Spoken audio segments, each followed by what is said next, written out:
Good morning. Welcome to Studio 365, powered by TableThink. Today is Friday as we kick off episode 112. And, you know, I'm always celebrating Fridays because I love Fridays. You do. And I love the weekend. And it's your day. It is my day. I give you the day. Yes, it is my day. Fridays. Yeah, so, and you're doing good, I can tell. Yeah, I'm doing good. It's been a good week for you. It has been a good week. I'm probably wearing down a little bit by now, but, you know, that's fair. You know, okay. If anyone goes back to our Wednesday, we do owe everyone an apology because we did not celebrate middle of the week. That's right, yeah. So we're going to have to find a makeup time at some point. Yeah, we'll have to make up for that because we did not give Wednesday what it was. Not what it's due, but we'll give another day extra. There you go. That sounds good. I like that. Yeah, I'm excited for our series Fear. It really started out of kind of some concern that we had for a lot of different people and what was going on with the media, and understanding that we don't spend a lot of time talking about how to manage fear until really a moment comes where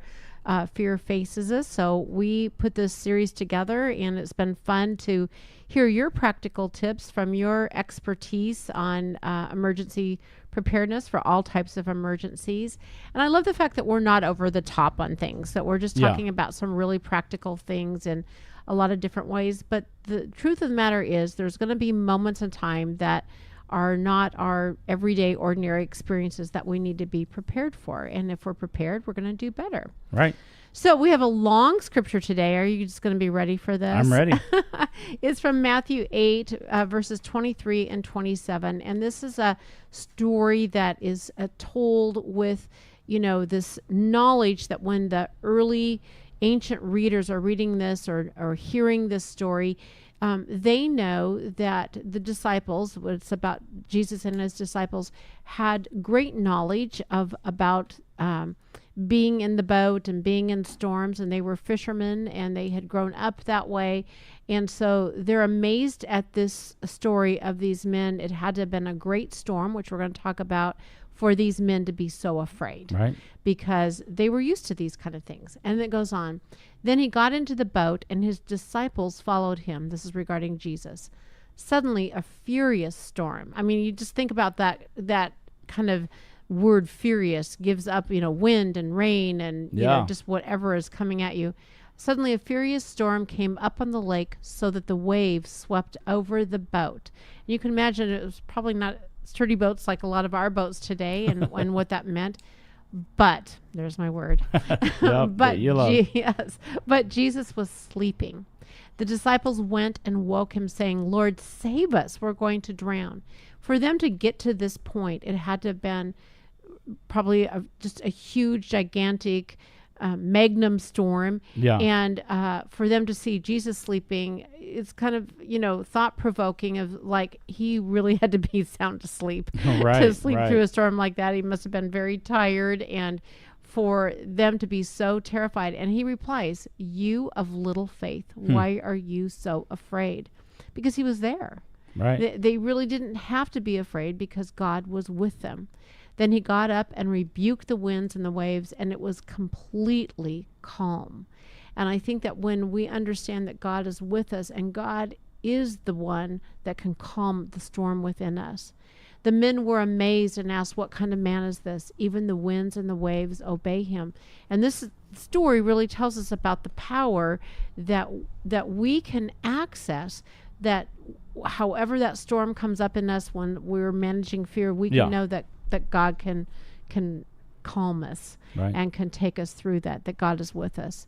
And so I know that anyone listening to this will want to keep this story and these words in mind. And this is particularly good for all ages, but even I think for kids, just to remember that God is in our boat.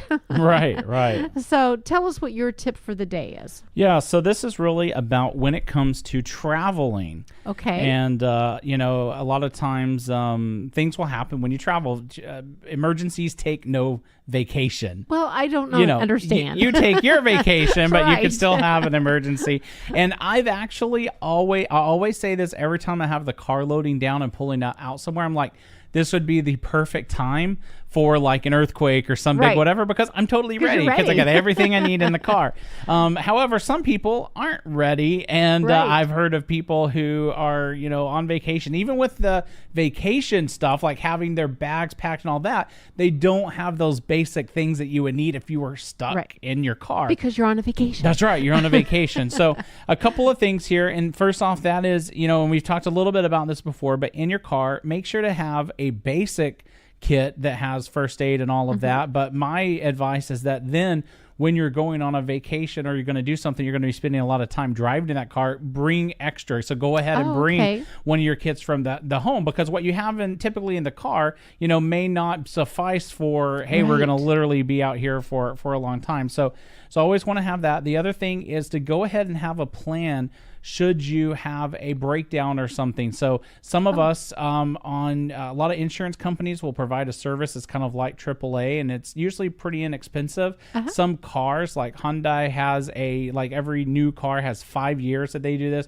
There's a lot of different plans you can either buy or just be aware of, but they have like a national number that you can call if you have a problem. So I always encourage people to put that in their cell phones. Make sure that you have that information in the car. The last thing you want to be is broke down on the side of the road at 1 a.m. in a place with no cell service and going, how are we going to, you know, find help? And so make sure that you kind of have a plan for that. And we have talked in the past about if you are somewhere with no cell service, there are a couple of options and ways that you can even still make contact, and we'll list some of those. It's way too much to get in this episode, but we'll list some of those options. And then my other thing is, if you're flying, a lot of people who fly, this happens all the time. Things can happen. Your plane can get diverted due to bad weather or things, and you're going to get dumped off in some city, and they're not going to give you your stuff, you know, until the next day.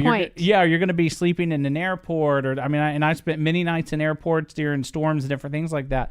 So you need to have what you need actually on your person, so not in your checked bag. So I always encourage people, make sure you have additional, like however, if you're gone somewhere for 7 days, you need your prescription for 14, 20, 30. I really would love, when people can have a couple months worth, but basically have copies of your prescriptions, have copies of documents, of driver's license and that kind of thing. So say you accidentally did lose your wallet, well, at least, hey, I have a copy of it in my backpack. It may not work for everything, but basically when you go on a trip, to do that. And then kind of my final advice, we'll talk a little more about this in the next episode, is make sure somebody knows where you're going and what your travel plans are, and that they're going to check up with you if you don't check in, and let them know that you've made it to where you're going safely. And that way you just know that someone else has your back and they're watching to make sure that you arrive at your destination with no problem.